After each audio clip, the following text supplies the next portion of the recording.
Bueno, buenas noches, bienvenidos. Mi nombre es Mariel Portillo. Voy a estar acompañando a Mas en esta presentación de este libro, así que de intrahumanidad. Mas, ¿cómo te encontrás en este primer punto de partida en tu gira de tu libro? Muchísimas gracias a todos y a Maru que me está acompañando en esta travesía. Muy feliz con poderlos encontrar, además que todos son amigos y otros nuevos amigos que me encanta poder conocer. Pues esta es la primera parada del libro y espero que sea la primera de muchos, y lo más rico es que no la primera nunca se le olvida, ¿no? La primera vez de todos, la que siempre se recuerda. Y ya había estado haciendo presentación de mi primer libro, que es Quintología de la Felicidad, en otros como ámbitos, y pues esta es como la experiencia para poder presentar aquí Intrahumanidad. Estoy muy contenta porque además hoy están aquí personas que me traen todos los recuerdos de la infancia, de varias etapas de mi vida, de la parte laboral. Alina, que acaba de entrar, la conocí en el avión llegando aquí, es de Medellín y va a estar aquí unos meses. Con Maru tengo la oportunidad de conocerla digitalmente y ahora presencialmente acá, gracias a un círculo donde fui mentora. Ella estaba dentro del grupo y bueno, ahí hicimos conexión. Entonces este encuentro tiene que ver con eso, como con todas esas cosas, igual como el libro, de alguna forma que ahorita vamos a entrar un poco allí, tiene que ver con eso. Emilio, digamos que, bueno, hay dos españoles acá, pero Emilio que también me llevó a la conexión y a amar España, porque España es uno de los países que más me gustan, gracias a personas pues como Emilio que me dieron a conocer este país desde su amor también y desde todo. O sea, Emilio, yo le escribía en de una, me mandaba, tal sitio tiene todo esto, la catedral tienes que verla, y verla con los ojos de los que están aquí es una delicia. Así que de verdad estoy muy agradecida y muy contenta de ser esta primera parada de este libro aquí y poder que se haga esta conversación sobre lo que ha pasado y lo que seguirá pasando con todo este libro. Bueno, Mas, y cuéntanos, ¿cómo fue esto de escribir el libro y cuánto tiempo te llevó hasta ahora, ¿no? Hasta poder publicarlo. Bueno, este libro tiene una historia muy interesante desde el punto de vista de la creación, porque cuando empezó fue un libro forma ensayo sobre una investigación que estaba haciendo, que es sobre la espiral dinámica de conciencia. Y ahí para los cuando lo leen, ya teniendo esto que les voy a contar, va a ser más fácil que lo entiendan. Porque cuando yo empecé a investigar la espiral dinámica de conciencia, que es una teoría de unos psicólogos de Estados Unidos que empezaron a implementar todo el tema cultural, ellos decían que nosotros como humanidad vamos avanzando como en una espiral y que vamos cambiando de conciencia como humanidad, como grupo, en espiral, y que cada que tomamos conciencia de algo damos como un salto de conciencia y así. Entonces hicieron un estudio como a nivel de niveles de cada uno de ellos y los nombraron con colores para poderlos entender. Estos señores, o sea, estábamos hablando de hace más de 50 años, empezaron con esta teoría que, paralelo, si ustedes han visto este tema de la pirámide de Maslow, se creó al tiempo esta teoría, y la pirámide de Maslow se hizo muy popular y la que le enseñan a uno en administración, en psicología, en muchas redes. Pero este señor empezó a implementarlo culturalmente en las empresas y en la política. Entonces, por ejemplo, ellos asesoraron a Nelson Mandela para que la gente culturalmente, cuando él fue el presidente, pudieran hacer ese cambio de mentalidad, porque a pesar de que se terminó la apartheid, ellos seguían pensando en no, nosotros somos negros aquí, blancos allí. Para poder hacer todo ese cambio, estos señores lo asesoraron, fueron los que estuvieron detrás de, y si han visto la película de Nelson Mandela donde se hace todo el tema de rugby, que hay un campeonato, estos señores se les ocurrió que ese era el mejor escenario para implementar este estado de conciencia, porque en función del deporte a la gente se le olvida todo, se le olvida la raza, se le olvida las diferencias y se juntan en función de otras cosas. Entonces lo asesoraron para que esa fuera la oportunidad de juntar todo. Cuando yo empecé a estudiar esto, no había mucho material, todavía hay muy poco material, entonces dije, voy a hacer un ensayo con palabras, digamos, más latinas, porque todo estaba en inglés, donde pueda la gente verlo de manera de cómo aplico esto en el día a día. Entonces comencé a escribir el ensayo muy pensado en las empresas, en el tema cultural, Y en el 2021 yo ya llevaba 3 años investigando del libro y llevaba más o menos un 30% del libro escrito, cuando se me ocurrió la gran idea de decirle a un muchacho que me reseteara el equipo, que estaba muy pues, lento. Y el tema de asumir, ¿no? Yo asumí que él iba a hacer una copia del computador y él asumió que yo la había hecho. Y la única cosa que yo no tenía en la nube era el libro. ¿Por qué? Porque con este cuento de la mentalidad de escritor uno cree que si pone algo en línea te van a robar la idea, porque es que el escrito es tuyo. Y era lo único que no pude recuperar. Y llevaba el 30%. Eso fue, digamos, como la noche oscura. Yo decía, ¿pero por qué? Y el pelado pues todo, no, qué pena, pero asumí. Yo no, pues no es culpa tuya, pero pues nada, ¿qué hacer? Estuve pues así 2 noches. Y después de esas 2 noches también llevando a esto, porque la espiral dinámica de conciencia, en una sola frase lo que realmente nos dice es toma conciencia, cada día de tu vida. Entonces en esa toma de conciencia yo dije, bueno, por algo me pasó esto. Debe haber un para qué, porque es que estoy muy duro después de haber investigado, porque además la investigación, pues sí, yo encontraba los papeles, pero era volver a empezar a escribir. Ya, por algo me pasó esto, ya, deja el drama, ya toca volver, si quieres terminar el libro, volver a empezar. Y ahí tomé la decisión de que el libro ya no fuera un ensayo, sino que fuera una novela. Y dije, voy a hacerlo de una manera que sea muy fácil de entender desde el punto de vista de los personajes. Digamos que más que la teoría de la espiral dinámica de conciencia, dije el para qué, es que las personas se enganchen con los personajes y de alguna forma se vean reflejados allí en sus estados de conciencia. Y ahí lo convertí en novela. Entonces hoy doy gracias a ese episodio, porque si no, no existiría la novela, sino que hubiera salido un ensayo muy técnico, muy de educación. Posiblemente estaría en otro escenario, en una universidad hablando de esto y no aquí con ustedes, porque iba a ser así, muy técnico. Y cuando lo convertí en novela y comencé a sacar cada personaje, ahí dije, bueno, este proceso, que se me va a llevar más tiempo, porque escribir novela y escribir ficción es todo un reto. Y pues yo ya tenía que supuestamente, llevaba 3 años, tenía que publicar, porque ya era hora. Y también fue eso como que, venga, ¿quién me está obligando? ¿Cuál es el afán? ¿Por qué tengo que publicar ya? Pues el publicar ya es que me convirtió en 2 años más y lo pude lanzar el año pasado en la Feria del Libro de Cali, pero fue todo un proceso que hoy agradezco porque gracias a eso ya también sé lo que puedo seguir dando a partir de allí. Y para mí la ficción y la novela siempre ha sido como un reto, como de, es que un escritor de verdad tiene que estudiar mucho para sacar una novela. Entonces también fue el decir, bueno, no, tampoco tiene que ser tanto.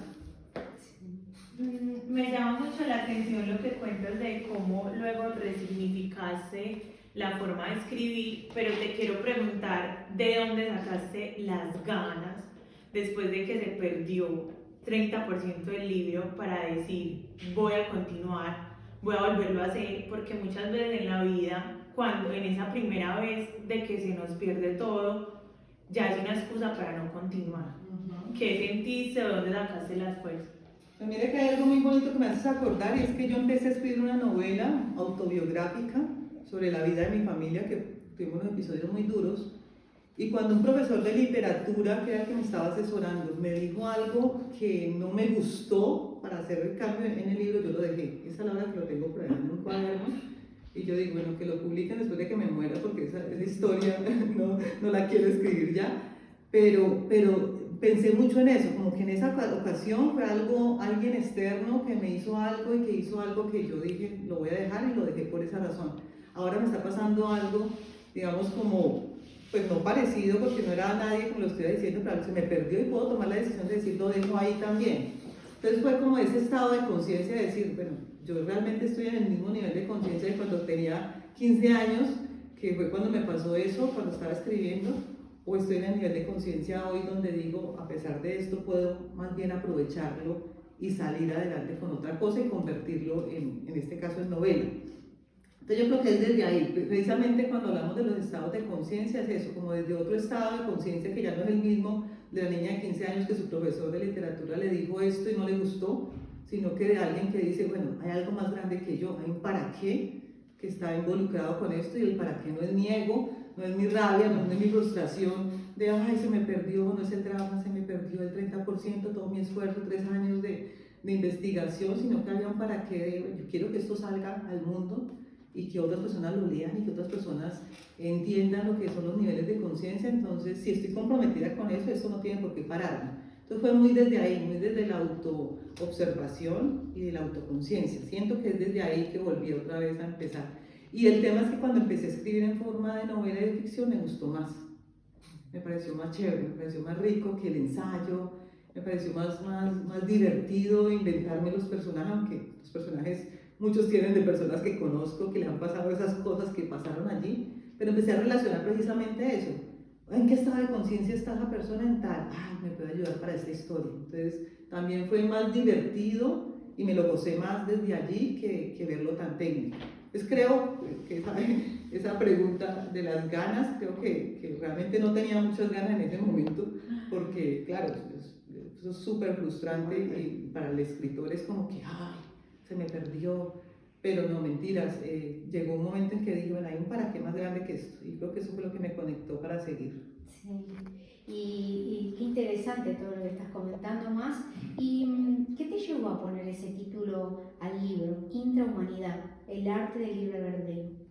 Pues mira que, bueno, esa es otra cosa importante. Cuando hice el primer libro, Quintología de la Felicidad, nació primero el título que el escrito. Yo sabía que iba a hablar de felicidad, salieron 5 cosas que colocar allí, me inventé la palabra quintología porque no existe, y yo dije, bueno, me estoy autopublicando, yo me puedo inventar la palabra, me doy esa libertad. Y en este nació primero el nombre que el escrito.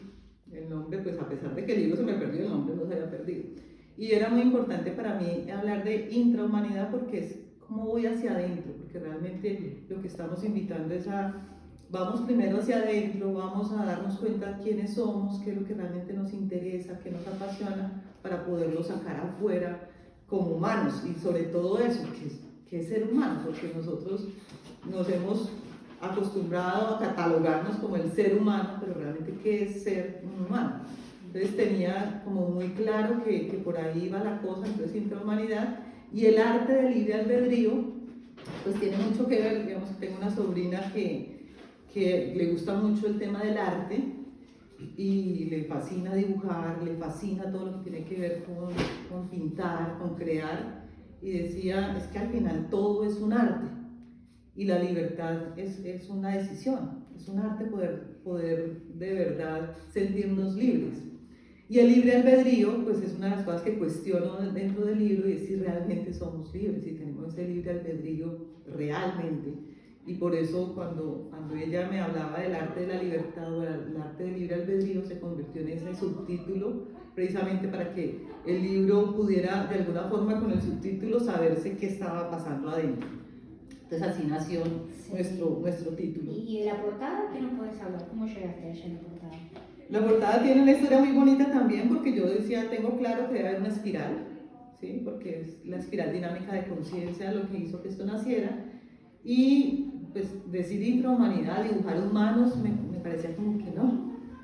Y le dije a la diseñadora que pues, con el título me presentara algo que tuviera que ver con la espiral, y los corazones, que son estas cositas rosadas que ven ahí, representan la parte de los humanos. Y le dije, yo quiero que al final haya algo que sea simbólico de la libertad, algo que sea simbólico. Me decía, un ave, y yo sí, puede ser un ave, porque finalmente cuando llegamos a llegar a lo más alto de nuestro nivel de conciencia, pues nos sentimos libres, y eso es lo que quiero. Entonces me presentó primero la portada con una paloma, y yo dije, no, una paloma es como muy trillado, todas partes de palomas, no me conecta la paloma. Y luego me mostró el colibrí, y fue precioso porque el colibrí para mí ha sido algo como eso que uno siempre tiene al lado. O sea, en mi casa, donde mi mamá tiene mucho jardín, y siempre veía los colibríes, ¡ay, colibrí! Siempre los he admirado, me parecían súper lindos, siempre los he visto, y comenzó a pasar que mientras estaba escribiendo el libro, yo estuve una temporada en Bogotá mientras escribía, porque mi esposo estaba en recuperación de una cirugía de la cabeza, y yo estaba ahí, y en el 5.º piso donde vive mi suegra subían los colibríes y tenían un nido allí. Entonces yo lo veía mucho, y había un colibrí gigante, y yo nunca he visto un colibrí tan grande, y se me comenzó como a presentar por todas partes. Y en Cali, en mi apartamento, en un 9.º piso, suben los colibríes hasta por ahí. Decía, esto es un poco más para llegar tan alto. Cuando ya me empezó el colibrí, yo dije, claro, este colibrí tiene algo que ver con este libro porque ha estado presente durante todo este proceso. Y además los colibríes siempre lo he sabido que son, los llaman los mensajeros de Dios, siempre han tenido como una parte muy mística. Y cuando ella me lo mostró en la portada dije, sí, ese es el que era. Y me hizo muy feliz poderlo hacer, y es muy lindo porque a partir de eso, que digamos que el collar que ven, me lo regaló una amiga cuando vio que el colibrí se lo traje a Maru, que también lo tiene en su portada, y ya todo se convirtió en forma del colibrí, y creo que es el que mejor simboliza precisamente ese tema de la libertad, o sea, como la libertad de ir de un lugar a otro, de ir también avanzando. Creo que ese mensajero de Dios también está presente de alguna manera.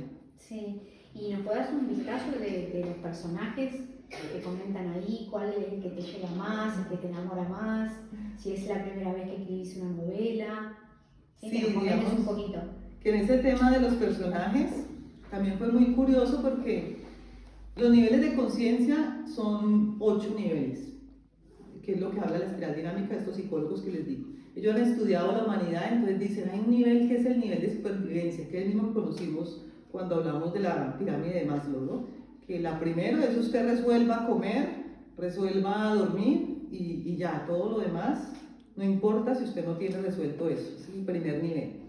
Y en esta teoría dicen, en ese nivel de supervivencia, ese estado de conciencia, a ti lo que te importa es preservar tu vida. Y en ese nivel de conciencia están los personajes, están los niños bebés, que todavía no pueden por sí solos defenderse, solo necesitan comer y necesitan, digamos, cuidado. El bebé está en ese estado de supervivencia. Están ya los ancianos cuando llegan a esa etapa donde tampoco pueden valer por sí mismos. Están los indigentes, personas que pues, están en la calle, y yo siempre digo, un indigente no le da caries, no le da cáncer de piel y está todo el tiempo ahí. ¿Por qué? Porque están en modo supervivencia. Ellos solo quieren sobrevivir, no les importa nada más. Entonces todo su sistema físico se adapta precisamente a eso. Entonces el primer personaje, que por lo menos a mí es el que más me enamora, y lo que hicieron estos señores es que cada uno lo representan por colores. El primer color es el beige. Entonces yo dije, bueno, mi primer personaje se va a llamar beige. Y bueno, cuando lo lean van a encontrar la historia muy linda de beige. Y a mí me pareció muy retador porque yo quería mostrar ese tema de la supervivencia no desde el drama, digamos, total, de es que no tengo comida, sino desde lo que pasa, y pues que lamentablemente en mi país pasa mucho, de personas que se pierden en la droga o se pierden en muchas cosas, precisamente porque no han tenido más que eso, es lo único que ven y su estado de conciencia es ese y no pueden ver nada más. Entonces ese es el primer personaje, que es el que marca ese primer estado de conciencia. Y en la teoría también dice que nosotros vamos avanzando en niveles de conciencia y que llegamos a un punto donde ya no negamos los otros, donde ya no decimos, es que yo, por ejemplo, después del beige viene el violeta, que es el que ya piensa en tribu, que ya piensa en unirse con otras personas, en salir adelante, pero no solo, sino con otros. Y esos, digamos que dicen, usted está mal, usted está llevado porque usted está queriendo hacer las cosas solo, individual. Hay que hacerlos en grupo, somos una tribu. Y es lo que uno ve, por ejemplo, de las bandas, lo que uno ve de los hinchas de los equipos que se meten tanto en eso que solo les importa esto y solo ellos son buenos, los demás son malos. Y cada que uno va aumentando su nivel de conciencia, que cada personaje lo va representando, se va dando cuenta de que no, de que el otro está en ese estado de conciencia y está bien, está en su proceso. Entonces llegar a un estado de conciencia donde uno reconoce al otro y dice, sí, o sea, puede que está haciendo algo que no está tan bien, que no es ético o que está equivocado ante la sociedad, pero es su proceso. Y yo no soy nadie para ir a decir esto está bien o está mal. No puedo ser el crítico o el castigador para decir esto está bien o está mal. Entonces ahí en el libro cada personaje va aumentando su nivel de conciencia. Y lo importante del libro es que cuando lo leemos nos damos cuenta que todos tenemos algo de eso. ¿Sí? Por mucho que creamos que hemos avanzado en algunos estados de conciencia, en el momento en que vemos en peligro a alguien que amamos, volvemos al estado primero de supervivencia. En el momento que atacan a alguien que nosotros amamos, llega a nuestro cerebro reptiliano y se apodera de nosotros, todos sentimos la adrenalina y hacemos cosas que son increíbles.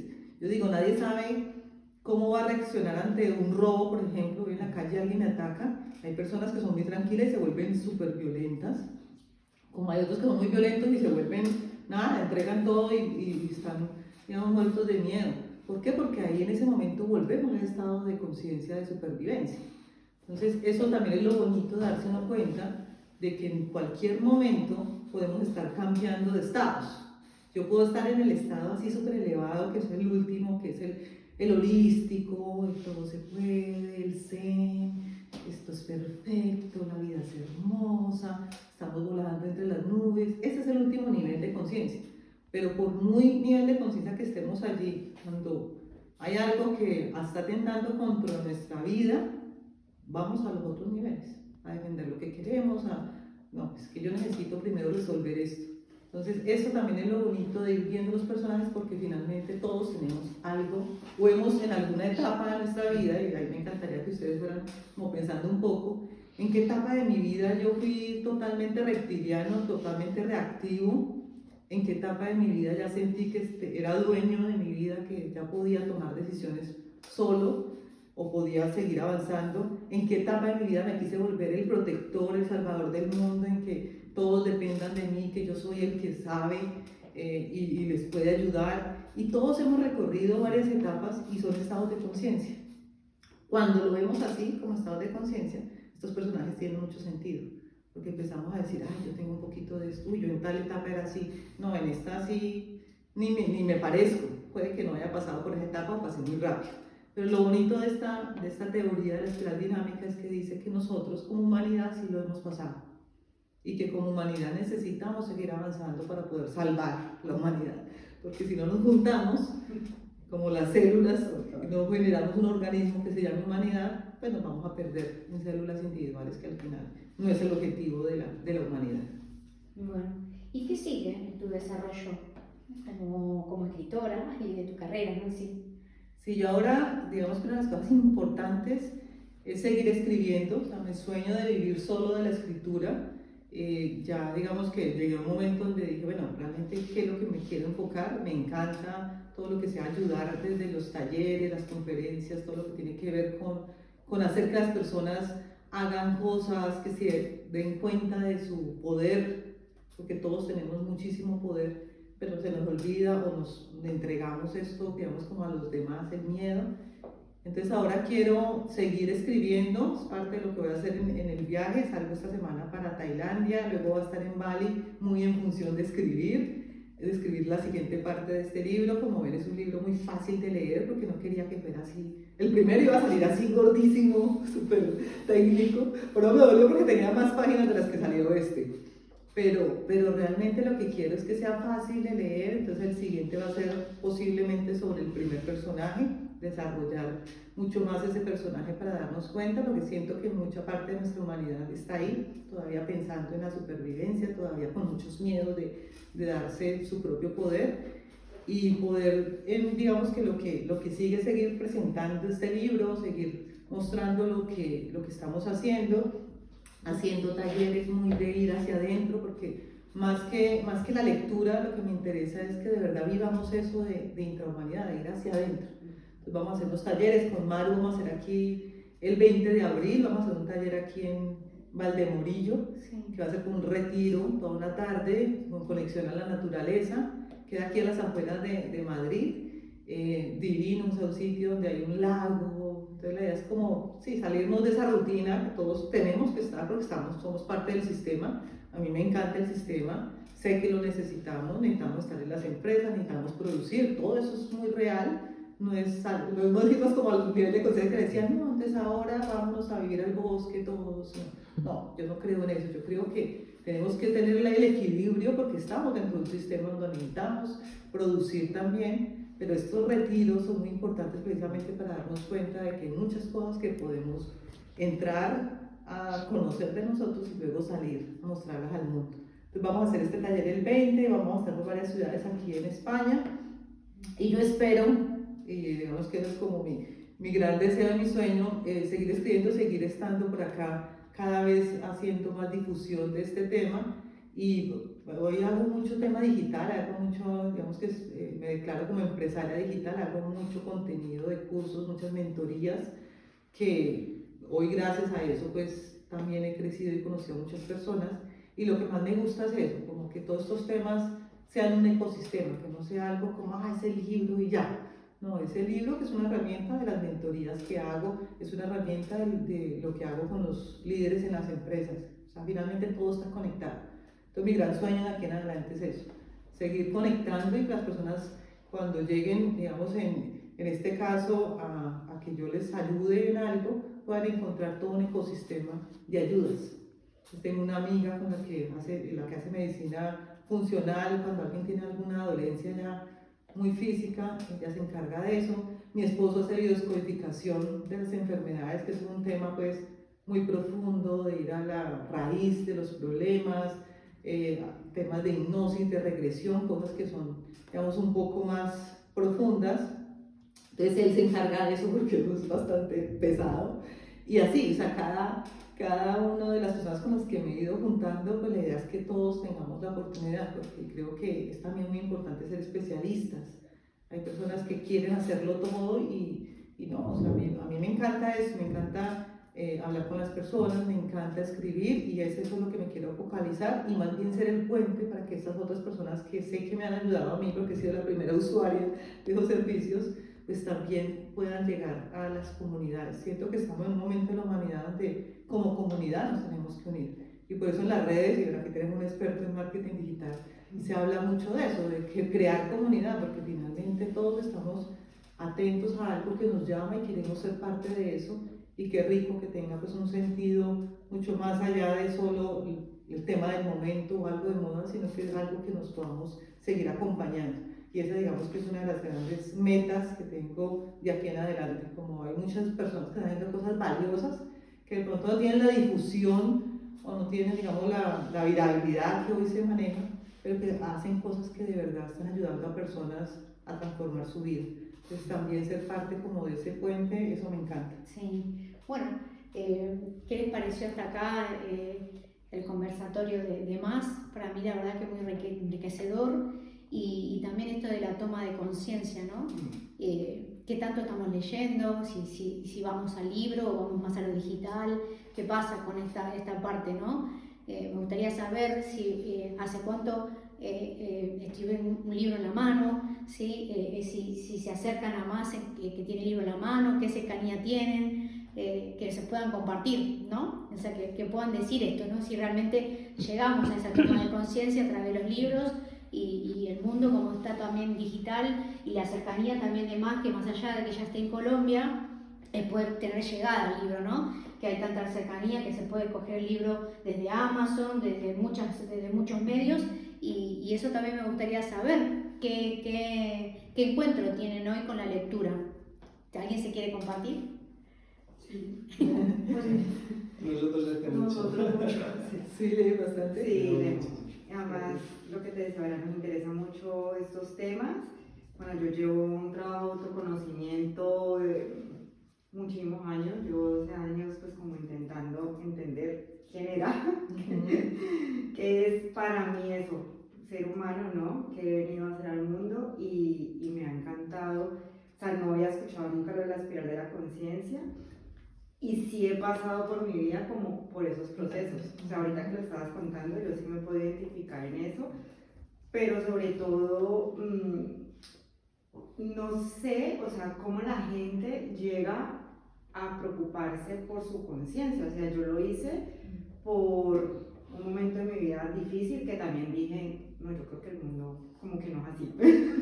El mundo va por otro lado. Entonces yo misma me preocupé, o sea, soy bastante curiosa, entonces empecé, bueno, ¿qué es lo que se hace? ¿Cómo se hace? ¿Por qué se hace? ¿Cómo investigo? ¿Qué hago? Tal. Pero mucha gente no tiene esa curiosidad, ¿no? Mucha gente, decías eso, ¿no? Se quedan en un nivel y dicen, pues ya está, esto es lo que yo conozco y prefiero quedarme aquí como en mi zona conocida que salir. Y bueno, no sé, creo que se pierden de muchas cosas, ¿no? Que todos los días nos equivocamos, pero que también vamos mejorando y eso es interesante, sí. Muchas gracias. Yo sí me quiero leer tu libro. Yo también. Mira que hay algo muy importante que estás diciendo, Lomi, y en el estudio de la espiral dinámica hay unos porcentajes, ¿no? De lo que los adultos en el mundo, el porcentaje de adultos que están en cada nivel, porque ahí no tienen en cuenta ni los niños ni los ancianos, sino como la edad, digamos, media. Entonces hay un tema muy importante y es cuando dices, ¿cómo tomé conciencia? La mayoría de las personas es por un hecho en su vida que hace que tome conciencia, lamentablemente duro y externo, ¿sí? Me acuerdo muy bien que una vez Emilio me preguntó, ¿qué te pasó en la vida para que tú estés en eso? ¿Por qué? Porque es muy común, pues digamos muy general, que cuando tocamos fondo en alguna cosa o algo nos pasa es donde tomamos conciencia. Lamentablemente es la forma, digamos, más común. Sin embargo, hay muchos personajes y súper bonito hoy, por ejemplo, en la educación. Hay una cosa que yo hago mucho que es hacer talleres de Ikigai que tienen que ver con todo ese tema del propósito, porque los jóvenes, digamos, no se puede generalizar, pero hay muchos que a pesar de que están mucho más despiertos que nosotros, o sea, yo hablo con mis sobrinos y digo, wow, ojalá yo hubiera pensado así en esa edad. Claro, tienen unos pensamientos y unas... Pero claro, como hay tanta información y desinformación, se pierden, digamos, en eso y de alguna forma ese poder que les ve uno se va perdiendo. Entonces, hoy hay muchas oportunidades de que llegan estas cosas y bueno, yo siempre digo, mi sobrino me muestra, me dice, ¿esto será cierto, tía? Porque yo le digo, todo lo que veas, dúdalo, confírmalo muy bien porque pues, puede estar hablando de algo que simplemente se le ocurrió y salió a decirlo como una verdad. Entonces, ¿esto era cierto? Y entonces le digo yo, tiene que ver con tal cosa. Y yo le digo, ¿a ti cómo te suena? Porque no necesariamente es su verdad, es lo que a ti te resulta. ¿Por qué te gustó de esa persona? No, es que dijo algo de lo parecido a lo que usted dice. Y yo, ¿qué? Entonces revisa qué de eso es lo que realmente te gusta, más que pensar en el personaje, porque finalmente somos voces, somos facilitadores. Y digo, yo no me creo la influencer, ni quiero ser una influencer, porque realmente lo que quiero ser es una voz que si alguien se engancha con eso, yo pueda decirle estoy sirviendo, más que la fanaticada, porque realmente lo que uno necesita es que la persona se escuche a sí misma. Entonces ahí en ese estado de conciencia es cómo me escucho yo, cómo me estoy viendo, eso que tú dices, esa pregunta de quién soy realmente, qué tanto es mío, qué tantas decisiones que tomo son mías. La mayoría de las decisiones que tomamos no son nuestras. O sea, aquí tengo a mi querido músico que ahorita nos va a tocar el saxofón y yo digo, a mí me encanta la música, pero me encanta la salsa porque soy de Cali o porque realmente me gusta la salsa. Si hubiera nacido en China me gustaría la salsa, si hubiera nacido. ¿Por qué? Porque es que yo digo, me encanta la salsa, pero es porque también desde el vientre la escuchaba. Y como dicen allá en el valle aprendemos a bailar antes de caminar. Entonces realmente eso es algo mío, es algo aprendido. Que hoy puedo reafirmar que me encanta la salsa porque escucho otra música y digo, esta me gusta más. Pero en su momento hay muchas cosas que hemos aprendido que no son nuestras. Entonces, ¿cómo ir a esa voz? Por eso lo que dice es muy importante, hacerle caso a las preguntas que nos hacen existenciales. En mi caso tuve episodios muy duros, pérdidas de mi papá muy temprana, de mi hermano de manera muy violenta. Mi hermano estuvo desaparecido 3 meses, luego nos tocó desenterrarlos como NNs, ir a enterrarlos de noche porque teníamos miedo de que nos mataran a todos. Y para mí eso, a los 13 años, me marcó la vida. Y mi decisión fue, hay que buscar cómo no llenarme de odio, sino que empecé a meditar, empecé a hacer cosas, digamos, espirituales, a conectarme con la espiritualidad.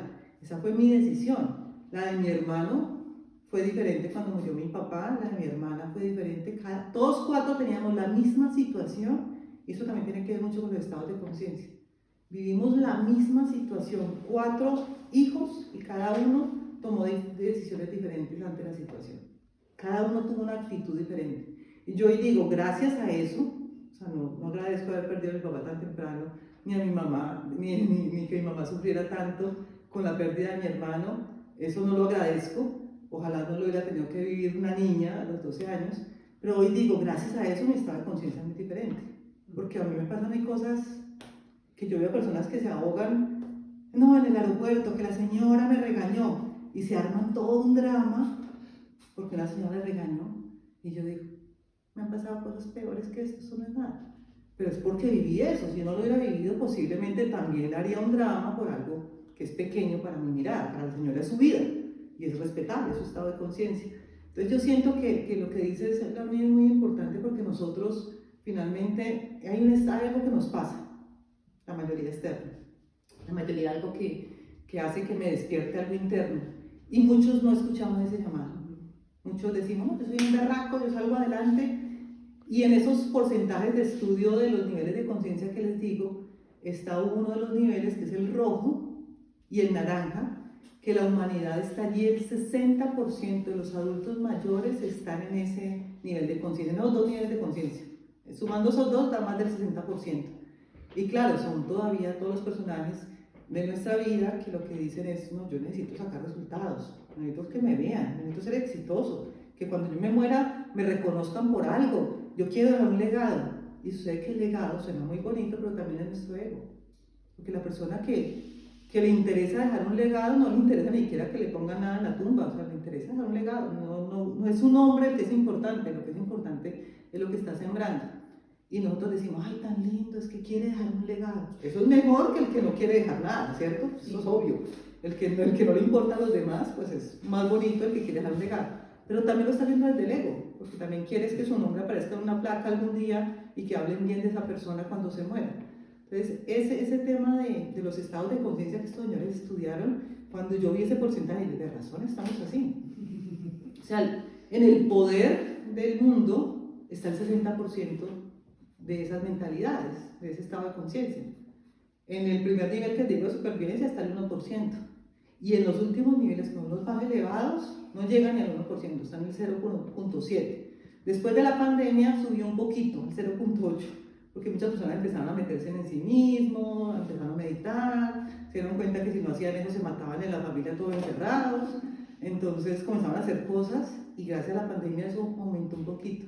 Pero claro, uno dice, con razón estamos así, porque es que el gran porcentaje, todavía lo que le interesa es el resultado, el logro, el premio, el que tenga más dinero, el que tenga más propiedades, el que tenga más que mostrar. Entonces, todavía estamos en una transición muy, muy grande y muchos, que sobre todo de lo que estábamos hablando de los jóvenes, que nacen con esas inquietudes, pues en la misma sociedad nos me encargaba de decirles, no, por ahí no es, usted me da el favor y se adapta, y entonces cortamos como todas las alas que tienen para volar y los queremos amoldar, ya no se dejan amoldar, entonces se van para otros extremos que tampoco son tan bonitos para la humanidad.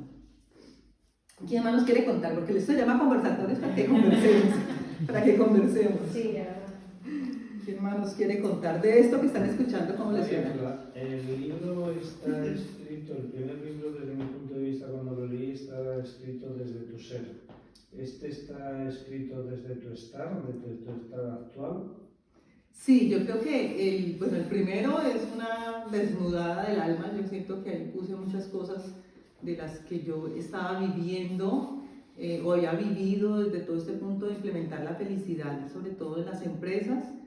Y este es más como precisamente en función de eso. Yo descubrí que los estados de conciencia, si podemos verlos, nos puede ayudar a seguir avanzando. Entonces, estando en ese estado de conciencia, creo que sí está más desde el estar. O sea, estoy en un nivel donde lo que quiero es que las personas vean otras oportunidades y vean su poder. Entonces, como ponerme al servicio de ellos. Que es igual, son dos miradas muy bonitas porque, pues, si ven los personajes, mucho de eso es partes de cosas que me tocaron, que me pasaron, que yo viví, que es difícil saberlas porque como es ficción, hay unas cosas que exageramos, que esa es la ventaja de los escritores, que lo exageramos y lo ponemos más adornado, y pasaron, pues, no, la silla era negra y el escritor dice, había un color que oscurecía la habitación. Entonces, claro, uno dice, no, pues la silla era negra. Pero realmente la ventaja de mostrarlo desde el escritor es que podemos exagerar las cosas. Hay muchos personajes que lo van a ver muy exagerados y desde ahí es también el afán de que las personas cuando se lo vean así sientan que pueden encontrarse a sí mismos también en los personajes. Entonces sí creo que este está más de ese estar, partiendo del ser, porque pues el ser es el que escribe, pero del estar en función también de llevar este mensaje más afuera. Y dentro de los colores que manifiestas, ¿dónde está la sociedad en Latam y dónde está la sociedad mundial? Pues mira que según los niveles de conciencia, pues más que Latam, por ejemplo, está Estados Unidos, que es muy naranja, yo soy digamos, el país más importante del mundo, no me lo puedo dejar quitar, entonces por eso uno ve que en temas políticos pasan de un partido y luego se devuelven al otro porque hacen llamado a la rabia del americano, hacen el llamado a, bueno, pues vote por mí porque es que necesitamos recuperar ese poderío americano, entonces ahí es donde los ve uno, que son los naranjas. Y digamos que a nivel de Latinoamérica estamos todavía mucho en el nivel de hay que juntarnos, somos latinos, pero al mismo tiempo para salir adelante hay que abrirnos, tenemos que dejar de ser tan regionalistas. Entonces, por ejemplo, Verónica que viene de Medellín, entonces, no, es que Medellín es lo mejor y el otro entonces no es, entonces estamos muy ahí en ese nivel todavía de yo soy el que puede ganar y el otro no, el otro está equivocado, si me junta conmigo no va a ganar, yo soy el que sé. Entonces, si usted quiere ganar, venga para acá que yo lo recibo. No es que estemos cerrados, pero yo lo recibo. Entonces, el latino está muy en eso, en las regiones y cada uno defender su región. Y digamos que el resto del mundo, como les decían los personajes, en los porcentajes, según el estudio de ellos, estamos muy todavía entre el rojo y el naranja. O sea, necesitamos resultados, necesitamos que el mundo vuelva a ser como era antes, donde cada uno, las fronteras se mantengan, entonces todavía estamos ahí como en ese porcentaje grande de defender nuestro territorio. Así es, lamentablemente, pero bueno, vamos, estamos haciendo esto para ver si cambiamos un poco esos personajes, pero todavía estamos por ahí. ¿Quién más nos quiere conversar? Para la ficción que hay en el libro, ¿te inspiraste en algún escritor? ¿Te gusta algún escritor? ¿O cómo viste tú, cómo creaste esa historia ficticia ahí que hay? Pues a mí me encanta leer muchísimo, leo, digamos, cosas muy diversas, me encanta, pues, de aquí de España hay un libro que me fascina, que es La Catedral del Mar, que es de Falcón, y ese libro pues para mí es maravilloso, no sé si es un libro así gigante, pero me lo leí casi devorada. Entonces esa ficción así como tan dramática me parece deliciosa, de ahí también me inspiré bastante, pero yo leo de todo y me encanta, por ejemplo, cuando hablamos de liderazgo, leer mucho a Robin Sharma, que pues digamos que sus libros son muy del tema de liderazgo, desarrollo personal, y también ha escrito algunos en forma novela, entonces eso a mí me gusta porque es muy liviano, o sea, no es tan profundo ni tan dramático como García Márquez o como Saavedra, pues que sí es una literatura mucho más fuerte. Entonces quería también como inspirarme en eso muy liviano para que no fuera pues algo tan difícil de entrar, porque pues precisamente los niveles de conciencia son así. Hay personas que dicen, no, si no es literatura clásica de la que tenga, digamos, todo ese trasfondo y tenga todas las composiciones de la literatura, no lo leo. Le falta para poder ser realmente una literatura de estas, le falta mucho, pero cada vez, y también fue un reto que me puse, o sea, si me pongo a esperar a ser la super literata, este libro no sale, ¿sí? No va a salir. Entonces me arriesgué igual a sacarlo con muchas falencias desde el punto de vista de literatura. Pero sí quería que cada personaje se desarrollara de forma tal de que, más que el contexto del personaje, diera ese mensaje del nivel de conciencia. Entonces me inspiró mucho desde ahí, como de los cuentos de Paulo Coelho, de lo que tiene que ver, por ejemplo, el liderazgo con Robin Sharma. Hay otro autor de aquí de España que es Mario Alonso Puig, que me encanta, y también ha escrito pues algo de cuentos, historias muy, muy suaves. Entonces también quise como llevarlo ahí, no exigirme tanto desde el punto de vista literario, pero yo me encanta leer, o sea, yo leo cosas que le digo, ¿por qué me leí esta porquería? ¿Por qué metí esto en mi cabeza? Pero son libros que yo decía, si no me los leo voy a quedar con la duda de si me va a gustar o no. Entonces igual me los termino leyendo, pero sí tiene mucho que ver con eso, tiene que ver con el tener muchas miradas y poder integrar la mía, pues la propia, por ahí. Bueno, yo más que como preguntar es como destacar lo que has hecho hasta ahora, porque pues nos conocimos de una manera súper linda por casualidad en el avión, y ahorita estábamos hablando como de los niveles de conciencia. Yo tal vez no estoy en el último nivel, pero cada vez siento que trabajo más en mí, Y me hace recordar que muchas veces los seres humanos estamos buscando como un gran propósito, algo muy grande, ser muy reconocidos. Yo, por ejemplo, estoy en los medios de comunicación y eso ha sido algo que me ha hecho mucho daño. Y cada vez entiendo más que el propósito puede ser más sencillo de lo que pensamos, ¿cierto? Eso lo he hecho en tu caso, por ejemplo, pues, no te va a calificar, pero puede ser inspirar, compartir. El solo hecho de acompañar a otros ya es un gran propósito.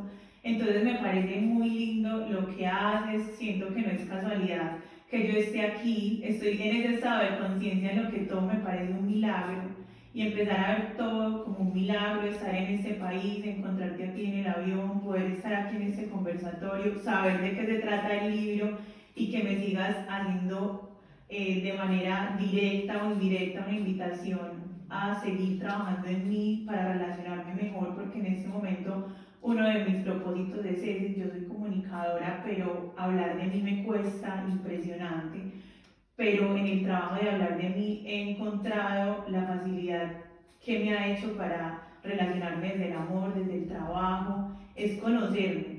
Entonces, más que todo, quiero como agradecer por este espacio, por este milagro de estar aquí, porque todo se ha alineado para escucharte, para conocerte, para compartir también con esas personas que son nuevas para mí.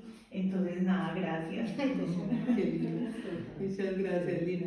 Mira que es muy bonito cuando estamos precisamente en los estados de conciencia atender a eso, atender a las señales.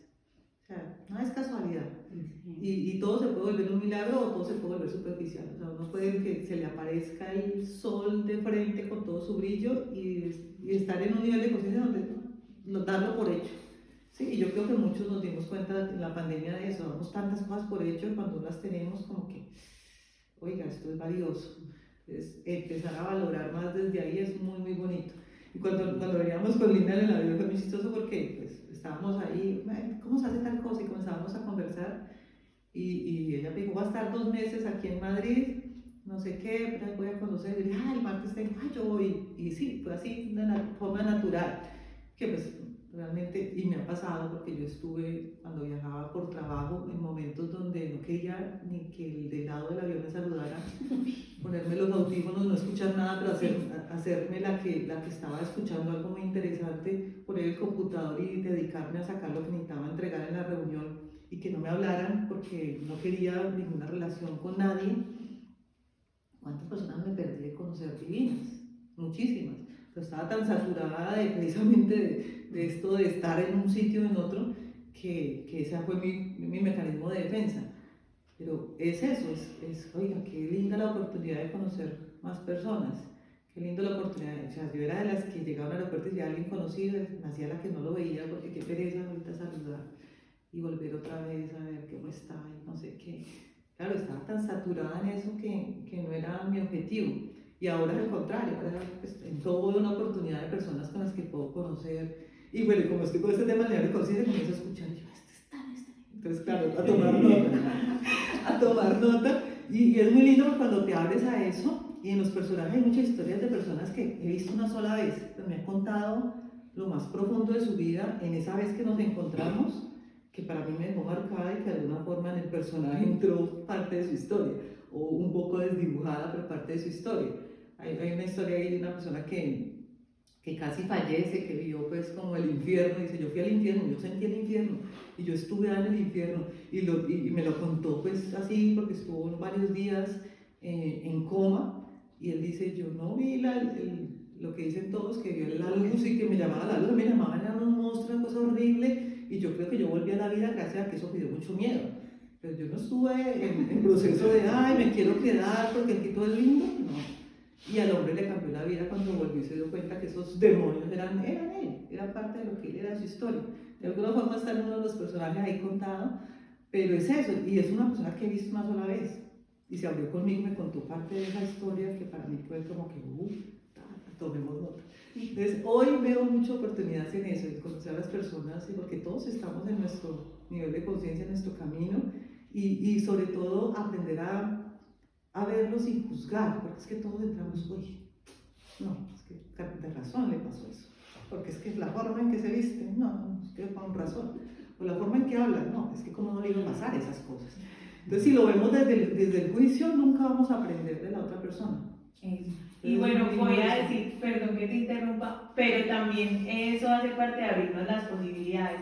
Por ejemplo, lo que pasó fue que a mí me cambiaron el asiento del avión y me pasaron para primera clase. Yo nunca había viajado en primera clase. Entonces yo perfectamente, como para no mostrarme tan inexperta, hubiera podido como pues estar ahí, mirar y hacerme pues la que siempre viajo en primera clase. Pero no, pues me quité todos esos juicios y la vi al lado y me presenté y le dije cómo se hace esto, dónde se guardan los zapatos, dónde pongo mi maleta, todo era un mundo para mí. Y eso me permitió tener una experiencia muy linda. Lo digo es porque muchas veces tenemos un montón de juicios que no son nuestros. Lo digo de pronto como desde mi país, yo siento que allá todavía tenemos muchos complejos que no son nuestros y eso nos cierra muchas veces las puertas. Y yo, por ejemplo, de Alina, yo me acordaba la primera vez que llegué en primera clase, o sea, lo mismo, yo estaba como que, ¿y esto qué? ¿Puedo tocar este botón? ¿O voy a salir pues, volando de este avión? Y como hay tantas cosas ya en primera clase, pues, veníamos en un 787, entonces claro, tú tienes por todas partes que el huequito, entonces yo, claro, mantenía pendiente de Lina, yo, Lina, allí meter los zapatos. Bueno, súper linda la cosa, porque sabía, porque lo había vivido, o sea, la primera vez que viajé en primera clase fue una experiencia muy parecida, pues a mí, digamos, en el momento fue la azafata a la que yo le preguntaba todo, pasaba y decía, no me notaran que no había llegado a viajar en primera clase, pero me pareció muy lindo de Lina que me dijeran, no, es que pues me acaban de pasar y yo nunca he viajado acá.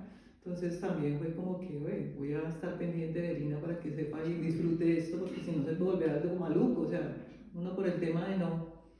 Y fue así, fue muy bonito. Y yo siento que son las oportunidades, y cuando hablamos de esto, el estado de conciencia está en cosas así, sencillas, simples, que pueden sonar, pero te pueden cambiar la visión si las ves de fondo y te ves tú mismo. Y eso es un estado de conciencia, o sea, no es la misma Lina que hace un año había viajado o hace 2 y se hubiera comportado de una manera diferente. No soy yo la misma si hubiera estado en el estado de conciencia que les decía, de que no quería hablar con nadie, que hubiera dicho, ay, ahora me toca con esta niña estarla ayudando todo el viaje, no me va a dejar dormir. Si hubiera estado en ese estado de conciencia, posiblemente me hubiera dicho ¿qué? Lina, ¿estás hablando? Y me hubiera pedido cambio de silla para no estar al lado de Lina, tampoco era tan amargada. Pero en el colegio, bueno, porque no vino Sandra, que es como en el colegio, y bueno, Farid es muy amiga de mi hermana. A las amigas de mi hermana, cuando yo estaba pequeña, cuando yo mantenía con un libro en la mano, le decía, ay, no, qué pereza, su hermana está allá, su hermana es muy amargada, su hermana es de mal genio todo el tiempo. Y era así, hoy me lo dicen muchas de las amigas de mi hermana, ay, no es que usted sí era. Pero era eso, yo mantenía en mi libro y yo no quería que me saludaran, y las amigas son amigas suyas, es que saluden, pues que son amigas suyas, ¿por qué va a saludar a la amiga suya? Ay, no, qué pereza, ustedes hablan de cosas que yo no entiendo. Entonces yo era pegada en mi libro y me hacía la que no tenía que ver conmigo, y ahora no estaba conciencia. Ya en el momento yo no lo veía mal, pero hoy digo, oiga, yo hubiera podido ser más amable, o sea, no necesitaba ser buena lectora o ser tan estudiosa, haciéndole mala cara a las amigas de mi hermana, o sea, eso no hubiera sido necesario, pero también aprendí. Bien, y esta parte, ¿no?, que estamos hablando de conectar, de conectar con nosotros mismos, del ser. Adelante, bienvenida. Hola. Adelante. Buenas noches, con permiso. Perdón. Adelante, bienvenida. Y esto, ¿no?, de poder conectar, y justo llegó, ¿cómo es tu nombre? Caterine. Caterine, bienvenida. Así como decimos de compartirnos, del ser, la toma de conciencia y demás, hoy tenemos la compañía de acá de un músico, ¿vale?, que hoy también lo conocí y es parte del regalo. Justo llega la persona y sí. Y primeramente quiero que nos compartas qué hace que tú te conectes con el instrumento, ¿no? Porque estamos hablando de conectar. Que te puedas compartir, porque hablaron todos, casi la mayoría, y está buenísimo que también nos puedas compartir eso, ¿no? Tu nivel de conciencia. Con lo nervioso que estoy, no creo que pueda. Antes de que Jorge responda, quiero 2 cositas. Una, No pasa nada. no, ya salieron todos, sí, tranquilo. Hay dos cositas que quiero antes de que Jorge nos deleite con su música. Una es, Caterine acaba de llegar y precisamente hablando esto de las señales y de los cambios de conciencia. Caterine viene de, ¿cómo se llama? Tomilloso. Tomilloso. ¿Cuántas horas te demoraste para llegar? Casi 3 horas. Tomelloso está lejos de aquí. Sí. Casi 3 horas. Pero eso se Por la retrasó 4, justo División Andalucía. Y hoy se retrasó más. Y cuando me mandó un mensaje, yo creí que me estaba diciendo no voy a poder ir. Es lo más fácil, ¿no? Yo llego a coger un bus y me dicen que no, que ese no es el horario, que lo cambiaron, pero lo más fácil es no me conviene, me devuelvo, no es para mí. Y ella lo que me dijo es, me tocó cambiar a otro pueblo para ir a tomar otro bus para poder llegar, y voy a llegar tarde, pero voy a llegar. Eso para mí es estado de conciencia, o sea, cuando uno realmente quiere algo, no se justifica, no busca excusas, sino que dice, bueno, voy a hacerlo hasta donde pueda. Aquí mi querida Farid viene desde Segovia y lo mismo, o sea, no, si realmente algo quiere que pase, hay que hacer que pase. Y yo siento que en este tema de desarrollo personal eso se ha equivocado mucho, nos hemos ido al extremo del positivismo, todo está bien, y mentira, la realidad es que hay que mirarlo de frente y decir, esto no está tan bien, esto no es para mí. Como hay otras cosas que dicen, ay no, si no es por ahí porque no te conviene, realmente es porque no te conviene o es porque no tienes la determinación para seguir. Sí, Kate lleva pues muy poco tiempo aquí en España. ¿Cuánto llevas ya aquí? 3 meses. 3 meses. Y desde que iba a viajar, yo le dije, yo voy para España, me dijo, yo voy. Y aquí está, o sea, acaba de entrar después de todo. Y es eso, o sea, realmente eso es un estado de conciencia admirable, porque uno a veces no se valora en eso, uno lo ve como que, ay, si es que yo dije que iba a estar ahí, tengo que cumplirlo, ¿no? Es estar ahí y de verdad tener la determinación para hacerlo. Eso me parece importante. Y aquí mi querido Jorge. Yo vengo de Cabañas de la Sagra, ¿eh? No, tampoco es que esté aquí al ladito, diga. Mi querido Jorge fue mi profesor de guitarra, nunca aprendí guitarra, pero fue mi profesor. Qué mal me hace quedar eso a mí. Esa fue de las cosas que me quedaron pendientes, todavía puedo aprender, pero no es algo que esté en mis prioridades, pero me encanta siempre la música y siempre me enamoró el saxofón. O sea, cuando yo decía, ¡ay, eso suena espectacular! Y fue el primero que escuché, bueno, a Kenny G fue el primero que escuché en saxofón, después a Jorge, y yo decía, no, es que eso es una cosa que le mueve a uno por dentro. Esa Claro, y siempre me preguntaba cómo hacía yo para tocar así. Sí. ¿Se puede escuchar a Kenny G? Y desde que, bueno, desde muchos años fue el que hizo en la ceremonia de grado del colegio, fue el que nos cantó la canción que pues... Hizo una canción para ustedes. Nos hizo una canción especial para el colegio ese día de la despedida, divina. Y pues claro, nosotros, en mi caso, yo estudié en el mismo colegio desde primero hasta 11 y mis compañeras de colegio casi todas estuvimos juntas toda la vida. Entonces lo que significaba ese último día para nosotros era que ya no nos íbamos a volver a ver y llorábamos, y este hombre nos cantaba canciones, nosotros llorábamos, fue hermoso, y está pues ese momento muy grabado. Es que todos tenemos como esos momentos que nos quedan ahí anclados emocionalmente, y es gracias, digamos, a Jorge. Y ahorita que dijo que iba a venir, yo le dije, pero llevas el saxofón, porque si vas a ir, lleva el saxofón, porque eso es una oportunidad de volverte a escuchar. Así que de verdad, muchas gracias, Jorge, por estar aquí, por haber aceptado. A ti, gracias por estar y por ser como eres. Un comentario cortecito.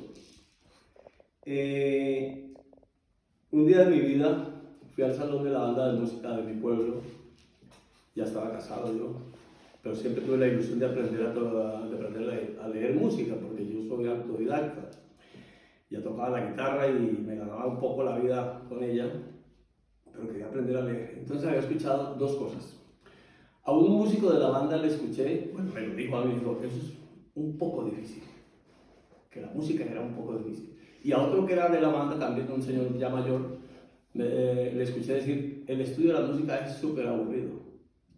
Y me fui y me senté a recibir la primera clase de música con ese par de cosas en la cabeza dando vueltas. Yo con mis deseos de aprender, pero con eso. La música es un poco difícil, la música es aburrida, estudiar. Al lado mío se sentó un niño a recibir su primera clase. Yo tenía 22, 23 años. 23 años más o menos tendría yo, sí. 23. El niño tenía por ahí unos 12. El profesor cogió un libro y empezó a hablar. Un tablero, a escribir unos símbolos, unos signos allí y hablar. Y yo intentando seguirlo a ver de qué se trataba esto. Un griego total para mí. Yo no entendía nada, no supe nada. Yo decía, es que cosa más complicada, más raro esto. ¿A dónde va esto? El niño hoy es el saxofonista, el segundo saxofonista que tiene el grupo Nietzsche en toda su existencia. Acaban de ganar un premio Grammy. Yo, a raíz de eso, pues me desengañé de la música, dije yo no puedo con esto no es para mí, me dediqué a otras cosas. Pero un día llegué a la isla de San Andrés viviendo de la música, aconsejado por amigos que me hicieron un puente para conocer gente allí para trabajar como cantante en la isla. Yo me ganaba la vida con una guitarra, cantando música de lo que se veía, Leodán, Sandro, Roberto Carlos, y luego descubrí a Silvio Rodríguez, Alberto Cortés, Joan Manuel Serrat, y equivoqué el camino totalmente de lo que me dediqué a cantar para mí, no para la gente que me podía contratar, y sigo igual. Pero resulta, claro, porque yo prefiero hacer lo que a mí me llene a hacer lo que llene. Hombre, me gustaría mucho llenar a los demás con lo que a mí me gusta, pero es que no son dos cosas fáciles de compaginar. Y un hombre me ha dicho, oiga, usted es bueno, pero estudie música, hombre, porque se complementa contra lo que ya tiene y le iría muy bien. Y me ha convencido de ir a estudiar a la Casa de la Cultura. Allí me encontré con un señor, nos sentamos en una mesita, allí todo muy tropical, un kiosco, unas ventanas abiertas por toda la para entrar a la vista del mar. Y el hombre me empieza a explicar la música. Y ese señor que no ha entendido nada en aquella clase anterior y que ya tenía esa programación, en media hora entendí la música toda y para siempre, porque este señor me lo puedo decir. Desde ese momento me convertí en profesor de música y no he parado de estudiar. Estoy hablando de hace 40 y tantos años ya, 43, 44 años. Bueno, voy a tocar 2-3 minutos porque yo sé cómo es la vida, tengo 66 años y si algo sé es cómo es la vida. Entonces voy a tocar un poco y espero les guste y espero que no venga nadie a interrumpirlo porque eso sí que es mortal para mí cuando alguien viene y toca la puerta o el policía se para y dice, oiga, no toque aquí, tiene permiso. Y cosas que hay tanto aquí en España, he dicho de broma, pero en realidad un instrumento musical aquí en España según qué momento puede ser más peligroso que tener una escopeta o un fusil. Lo he vivido aquí, llevo 24 años en España, yo he pasado aquí por todo. He tocado en la Cuesta de Moyano sin ningún problema, he tocado en el Parque Manzanares sin ningún problema, he tocado en la Plaza Cervantes de Alcalá de Henares sin ningún problema, hasta aquí un buen día. Bueno, yo viví por Reyes Católicos y luego viví por la Virgen del Val, vivía últimamente, ahora vivo acá en Cabaño. Bueno, pues un día llegó un policía y me dijo, oiga, porque había gente reunida, ¿no? A veces se reúne gente. Para escuchar, yo voy alternando una canción con el saxo, una cantada, una con el saxo, otra cantada, pero yo soy cantante. Esto es un hobby que tengo para compartirlo con los amigos. Bueno, vamos a ver qué sale de aquí.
Esto se llama Oblivion del maestro Astor Pantaleón Piazzolla, un maestro que inventó el tango nuevo. Realmente era una música con bandoneón, que es uno de los instrumentos que caracteriza el tango, pero eso no era tango, era su alma, ¿no? No sé si aguantan otra, pues yo... Claro. Comiencen a pedir, ¿cuál quieren?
Muchas gracias Una colombiana. Una colombiana. Sí, la nostalgia colombiana. Yo llevo 3 días acá, pero tengo nostalgia colombiana.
Muchas gracias, Jorge. Qué lindo. ¿Verdad que siempre son dos? Sí. Ese se llama Pueblito Viejo o Lunita Consentida. ¿Cuál de los Lunita dos? Consentida. Pueblito Viejo. Ah. Pueblito Viejo, ¿sí ve? De José Antonio Morales. Yo siempre lo busco como Lunita Consentida, pero se llama Pueblito Viejo. Bueno, de verdad que muchas gracias por este espacio. Feliz de estar aquí con ustedes. Ojalá sigamos compartiendo mucho. No sé si alguien quiera decir algo más para ir cerrando nuestra sesión. Maru, muchas gracias. Sí, la verdad que muy agradecida de estar, también por ofrecerme acompañarte y estar acá en este espacio muy maravilloso. Siempre es mágico, ¿no? Entonces eso de poder tomar nivel de conciencia, de compartir con la música, que ustedes también se puedan compartir, escucharnos, de tomarnos un momento, de conectar y volver a conectar. Y de eso es lo que se trata. Y eso es lo que estamos con más el 20 de abril, vamos a estar esto, ¿no? De poder desconectar, pero con la naturaleza en sí, ¿no? Vamos a trabajar todo lo que tiene que ver con la aromaterapia, todo lo que tiene que ver con la conexión de la naturaleza, un momento para estar presente en aquí y ahora, con la esencia de cada uno de ustedes, escuchándose, sintiéndose, con ejercicios también para encontrarse. Y la verdad que estamos muy contentas de poder unirnos y seguro con la voz se dan cuenta que soy argentina, viviendo en España, siendo española yo también aquí. Y bueno, así que más que invitados, si quieren ir al encuentro del retiro con compartido con más que bienvenidos y bueno, así que eso, agradecido por este espacio y por estar aquí presente con nosotros. Gracias, muchas gracias a todos. ¿Alguien quiere decir algo más? Yo quiero decir que la señorita Frank está grabando, que por favor nos comparta de alguna manera. Yo por lo menos estoy interesado en... Yo compraría una copia del video. No, ya A ver qué fue lo que hice. Vamos a vender videos. Sí, ahí estaría Por favor. subiendo cortes a las redes para que lo podamos ver. A ver, yo quiero decir una cosa. Sabes que hace muchos años que no nos veamos. Pero Muchos. Y mi mayor propósito, mi sueño más grande era volvernos a encontrar. Ay, qué lindo. Que es un propósito muy grande. Y dije yo, algún día va a haber la oportunidad. Hace un año hubo una oportunidad, pues no pude. Pero va a haber otra. Y nos vamos a ver. Me he soñado contigo. He soñado con este gran momento. Y me llena mucho de alegría. Mucho. No sabes cuánto. Gracias. Y bueno, pues ojalá pues más adelante pues seguirnos viendo, comunicándonos. Ya hablé con ella y todo lo que va a hacer, pues quiero estar presente. Bueno, si Dios quiere y me da la oportunidad. Y muchas gracias por estar con nosotros compartiendo el libro, que lo he leído poco, sinceramente poco, porque poco lo entiendo. Soy poco de lectura. Pero bueno, ahora para adelante pues va a ser algún propósito de seguir la lectura, que sí me he puesto a leer más libros. Pero bueno, ese va a ser mi propósito, leer más libros y seguir leyendo más libros. Y que sean muchos más que tú escribas. Y felicidades, felicitaciones y gracias y bienvenida aquí a España. Es parte, bueno, llevo muchos años, lo considero como, lo conozco ya un poco, el país España es un país muy bonito, muy lindo y ojalá pues más gente se una a esto y cuando sigas viniendo pues más gente se va uniendo. Y pues muchas gracias. Y que te queremos mucho. Tan divina, muchas gracias, Farid, hermosa. Hay algo muy bonito en la historia de Farid, pues somos del mismo pueblo, y cuando Farid se fue a venir aquí a España, mi hermana sí iba a venir también, y para nosotros era como que, mi hermana va a ir para España, o sea, todo. Mi hermana le tiene pavor a los aviones y se arrepintió en el último momento de empezar todo este recorrido, y hace poquito hablábamos, decíamos, ¿qué hubiera pasado? O sea, como cuando uno queda con la historia inconclusa, ¿qué hubiera pasado si se hubiera ido para España? Entonces le decíamos, hasta Farid se fue desde ese momento y está allá, están otras personas que fueron, otras que fueron y volvieron, Jorge Labón que lleva ya más de 24 años aquí, y también es como es parte del estado de conciencia, como uno decir, tener esta capacidad de soltar también las historias viejas, ¿cierto? Porque a veces nos quedamos en el pasado, como que hubiera pasado sí, o por hacer esto no avancé, o por hacer esto hice, por decidir hacer o no hacer. Y a mí me encanta cuando Farid pues, llegó, porque además fue sorpresa que llegara, el poder decir, oiga, sí, o sea, el tiempo pasa y nos volvemos a encontrar. En otros momentos ya nos veíamos, yo creo que estaba muy niña cuando nos vimos la última vez y pues nos estamos ahorita conociendo en otra etapa. Hace como 2 años que volvimos a hablar, que me dijo, ay, es que me han contado que estás haciendo tal cosa, que una compañera tuya aquí de España me vio en un video de YouTube y le decía como que, ve esa muchacha que habla, y ella dijo, postrámela, ay, esa yo la conozco, o sea, es de mi pueblo. Y para mí fue sorprendente, porque alguien pues, Así, o sea, tremendo. uno, exacto, uno coloca algo en una red y pues no se da cuenta qué impacto tiene, que hay muchas personas que ni siquiera escriben nunca, pero cuando me contaron esa historia y que ella le dijo, ella no te cambia la vida, sino que es una persona que te muestra que la puedes cambiar. Y algo así fue la frase que usaron y yo decía, oiga, qué bonita definición. O sea, uno a veces el tema de marketing, ¿no? ¿Qué escribo? ¿Qué pongo? Y hay frases que son tan poderosas que salen precisamente del impacto que se ha generado en esas personas. Así que, de verdad, muchas gracias por estar aquí y sobre todo volver a conectar hoy desde estados de conciencia muy diferentes, porque cuando yo me conocí yo era la niñita amargada que no quería conocer. Y se hubiera podido quedar con esa historia, ¿no? Ay, no, para que hubiera a conocer a saludar a estas y esta era toda amargada cuando chiquita. Dale, Jorge. Tienes que contar en algún momento en tus conversatorios que Sí. tú tenías un pony blanco. Ay, mi pony blanco que montaba todo el mundo en ese. Es un auto, ¿no? Era un Hyundai, ¿no? Un Hyundai pony blanco. Sí, sí, te voy a contar esa historia. Aquí les cuento muy rápido. A mí me decían que la Hyundai me iba a comprar ese carro para sacarlo del mercado porque yo lo tenía vuelto nada.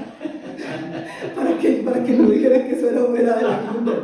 Que yo montaba a todos los compañeros del colegio, éramos uno encima del otro, era una cosa impresionante. Pues estaba en un pueblo, me lo dieron de 15 años y pues era la única que tenía carro en el colegio. Entonces yo parqueaba en el garaje de los profesores, tenía llave del garaje, entonces tenía pues como el poder. No, era una cosa loca. Muy niña andabas conduciendo. Sí, desde los 15 años andaba conduciendo y bueno, hice cosas que hoy me arrepiento. No, pues claro. Porque a las compañeritas que no me caían bien del colegio, cuando llovía, me pasaba y les tiraba agua.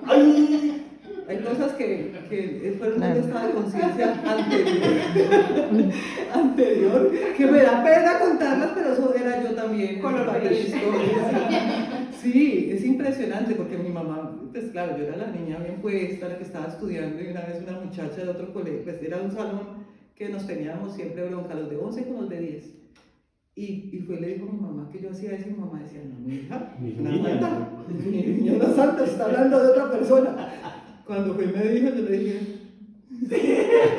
¿cómo que sí? Yo diciendo que usted no era, que equivocaron. Y yo, ya, pero es que las muchachas me hacen bullying en el colegio, entonces cuando salgo aprovecho y les tiro agua cuando está lloviendo.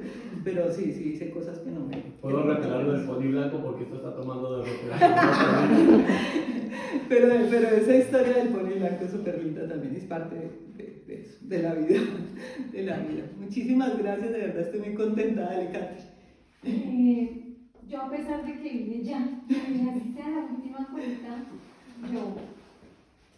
porque yo a Mariana la conozco hace 4 años de que estaba embarazada de Juan Fabio, y a lo largo de este tiempo lo que ella dice son cosas que ella transmite, que ha vivido, que de verdad son así, y a lo largo de este tiempo de lo que he podido aprender de ella y de Leo, lo he aplicado en mis hijos, en mi familia, en mis amigos, de una forma así, por amigo y decir, mira este consejo, ¿cierto?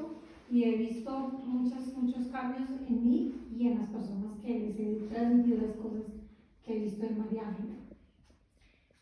Y, por ejemplo, el otro día hablamos de una plataforma y todos que estuvimos conectadas. Y yo decía, yo quisiera poder que eso crezca, porque le he dicho a los que tengo como muy solamente alrededor, soy muy mala para lo de las redes y para la tecnología y todo eso. Y yo decía, yo quiero conectarme más con María Ángela y poder expandir esto mucho más, a mucha más gente. Y ahora que ya estamos aquí, a mucha más gente de aquí. Entonces, por eso quería yo también como venir y decir, bueno, ¿cómo hago para que también todo esto se expanda más? Y conocer más gente, por ejemplo, a ella no la conocía, y ir como nutriendo cada vez eso más y que crezca y que mucha gente pueda tener esa gran oportunidad de tener todas esas herramientas. Bonito. Qué lindo. Sí, y no es casualidad que estemos aquí, ¿no? Entonces también es importante que entre ustedes se conozcan y entendamos también el porqué. Que nos vamos a ir comunicando y que esto Sí. crezca. Súper. Muchas gracias, Katy. ¿Dónde va? ¿Dónde va? Todavía no hemos dicho que vaya. Bueno, Mariano, pero te voy a Pero ahora espera que la te última pregunta, porque siempre la última no se sabe dónde está. Me has Ven, hablado del ven. doctor María Puig. ¿Qué te inspira o qué te ha inspirado en este momento, en todo este momento, y si tiene presencia en tu libro? Sí, yo creo que Mariana, ahora es muy chistoso, además quiero contar esto. Yo subo a Instagram el que va a estar en España, ¿cierto? Entonces un amigo me dice, pero pues claro, lo subes ahí y pues eso va a llegar mucho a los que más están aquí, que son los colombianos, latinos, no sé qué. ¿A quién conocen en España? Que sea así como de influencia. Yo conozco a Mario Alonso Puig. Él no sabe quién soy yo, pero yo lo conozco. Toda la vida lo he seguido, veo sus videos, me encantan, hablo mucho de él. Sobre todo en la empresa también llevaba mucho sus videos. Los libros que hay todos me los he leído. Y me dijo que es que, bueno, pero entonces dile que yo dije, no, pues una cosa es que yo crea que es mi mentor, otra cosa es que, entonces, pero me quedó sonando, ¿cómo así? Que ¿a quién conoces? Y lo subí y le mandé un mensaje directo a Mario Alonso Puig diciéndole, me preguntaron que conocía yo español allá, y yo dije que a Mario Alonso Puig, y lo que le había contestado a mi amigo. Y me escribió, muchas gracias, yo también te conozco, pero así pues como de divino, y yo, me contestó, pues no sé si fue él directamente o fue su gente publicitaria, pero fue eso, si uno a veces no se atreve a hacer cosas tan sencillas como escribir, pues si contesta bien o no. Pero para mí él me ha influenciado mucho porque cuando yo hablo del tema de felicidad, me gusta mucho la mirada que él hace de felicidad, porque es desde la neurociencia, es muy desde la parte científica, y no desde la ilusión de estar felices todo el tiempo, creer que la felicidad es, digamos, de estar sonriendo. Entonces él es muy desde la practicidad, y pues no solo en este libro, sino también en el anterior y en todo lo que escribo, hay mucho de él que me inspira, porque he aprendido todo. O sea, yo creo que es una de las personas que tiene esa sabiduría innata. Y hay una cosa muy bonita que él contó en un video sobre el que escribió el libro, que es en forma novela también. Él dice, para mí era como un dictado. O sea, él dice, yo estaba escribiendo personajes y decía, pero yo qué hago escribiendo personajes si mis libros no son novelas. Y él dice, llegó un momento en que yo sentía que era un dictado, que me estaban diciendo escriba, yo escribía un dictado. Y cuando yo vi ese video, yo dije, wow, fue lo mismo que me pasó cuando decidí que esto fuera novela. Comenzó a salir tan fácil, tan natural, los personajes a conectar. Hay una parte donde yo decía, pero este personaje, ¿cómo hago para que conecte con el otro? Y me daba la pausa y me llegaba y comenzaba a escribir como lo que después veía lo que escribía. Yo decía, wow, ¿esto dónde salió? Esto ni siquiera es mío. O sea, no es algo que yo pueda reconocer de algo mío. Y eso también cuando escuchaba a Alonso dije, ok, eso pasa. Esos personajes así grandotes que uno ve, pasa, o sea, que a mí yo no estoy tan loca, a mí me pasó. Entonces sí, siento que es uno de los grandes inspiradores en mi vida, y como lo escribía él ahí, yo dije, no, pues yo dije, tengo un mentor allá que es María Alonso Puig, que él no me conoce, pero es mi mentor porque lleva toda la vida acompañándome en este proceso, pero sí, divino. Y es uno de los sueños que tengo, poder compartir escenario con él, que es un gran personaje. Puig, escrito Puig. Puig. Catalán, Sí, ¿no? Puig, sí. No, es madrileño. Él es madrileño. Es doctor en ciencias, neurología. es doctor en medicina, ¿vale? Cirujano. Por Harvard. Ay, a mí me encanta, Lo hizo- a mí me encanta lo él, hizo a mí me aquí en la Complutense, y luego se queda en tercera Harvard, estuvo 25 años, es internista, y lo dejó todo por el tema del coche. Era un tema mucho más. Ellos vieron la evolución en Estados Unidos, vieron la evolución de los enfermos, que si, digamos, dirigían la mente, los enfermos mejoraban, digamos, exponencialmente. Y ahí, a raíz de eso, pues se metió y decidió con 25 años la vida en Estados Unidos dejarlo y volverse a España. Decidió un día dejarlo y meterse en este tema. Sí. Manuel Alonso. Tiene mucho poder de comunicación. Muchas cosas de María Ángela. Ahora yo soy una señora de 90 años y en este tiempo están sorprendidísimos por el cambio de ella. Ya casi ni podía caminar, pues trayecto al baño se quedaba 6, 7 veces. Y ahora va a dar sus pasos, ya no arrastra los pies y muchas cosas de las de Mariela las he aplicado en ella. Y ha sido mucho el cambio de los enfermos. Qué lindo, Qué bien eso, ¿eh? Qué bonito. espectacular. Muy chévere, muchas gracias. Me tomaron una foto todos. Ya apago.